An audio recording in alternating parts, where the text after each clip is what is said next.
Banan pirojnasının hazırlanması.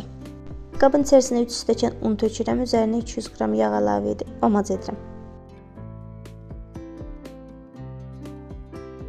200 qram 28% xamanın içərisinə 1 ədəd qabartma tozu əlavə edib qarışdırıb içərisinə tökürəm. 1 simdiş duz töküb xəmiri yoğururam. Xəmir hazır olduqdan sonra kündələyib üzərini örtüb təxmini 3-4 saatlığına soyuducuda gözlədirəm.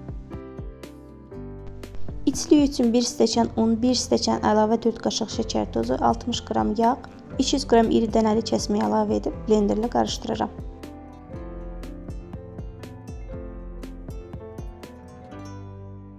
İçliyimiz də hazırdır. Artıq pirojnanın hazırlanmasına keçirəm. Kündəni yaydıqdan sonra içərisinə 1 dolu çay qaşığı içlikdən əlavə edib banan formasını verirəm.